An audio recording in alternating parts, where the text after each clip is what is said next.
Hello my dear fellow crocheters. This week I don't have a tutorial for you, but I do have something absolutely awesome to share with you. This is a crochet piece that I'm going to use for my next crochet project. I'm working rows of single crochets, but take a look at the edges. Look how perfectly straight and how beautiful the edges are. And they look the same on both sides, on the front and on the back. Absolutely perfect straight edge. And that's what I would like to share with you today. The secret here is that at the end of each row I make one extra single crochet, and then at the beginning of the next row I skip that extra single crochet. So over here I am approaching the end of the row, and I'll show you what I do. So the last single crochet must be worked over here. And that's what I do.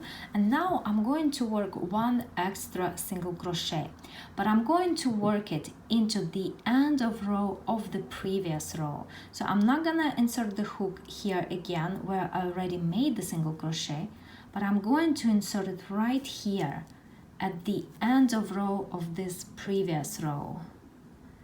This is where I insert the hook and I work one extra single crochet. So right now it's obvious that this row, my last row, has one extra single crochet. But as I turn my work, I make one chain to start the next row, and the first stitch is supposed to be made here, right? But I know that I made one extra single crochet, so I'm going to skip this stitch because I want to keep the count the same in each row. So instead, I'm going to make my single crochet over here. Not here, I'm skipping that stitch, but over here. I continue crocheting my row as usual. But when I get to the end of this row, I will do exactly the same thing. I will end with a single crochet over here, and then I will make one extra single crochet, inserting the hook right here. I'm going to try to show it really close, up close to the camera. So the last stitch, last single crochet will be worked over here.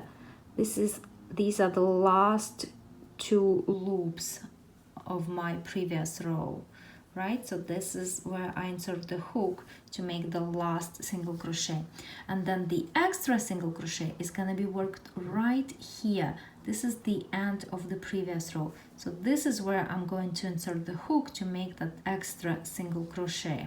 Now you might ask, how do I do it in the first row if I don't have the previous row to make that extra single crochet into? So in the first row you're simply gonna work two single crochets into the very last chain, and then at the beginning of the next row you're going to skip that single crochet just the way I showed you. And then in the second row you're still not gonna have the end of row to make the extra single crochet into. So again, in the second row you will simply make two single crochets into the last stitch and then skip it at the beginning of the third row. And starting from the third row, you will start making the extra single crochet into the end of the previous row. And you might also ask, how do I end it when I'm ready to fasten off my piece? Do I make that extra single crochet or not? So if you don't make that extra single crochet, you're going to get a little gap right here. But if you do make that extra single crochet into the end of the previous row, it's going to be obvious that this row has an extra single crochet, and the stitch count is going to be one more than what you started with. So here is what you do at the end of your work when you're ready to fasten off. Two single crochets finish together. You insert the hook into the last stitch and draw up a loop, and then you insert the hook into that end of row and also draw up a loop. And now you finish these two loops as a single crochet together. Was it useful? Let me know in the comments below, and I'll have a new tutorial for you next week. Bye bye.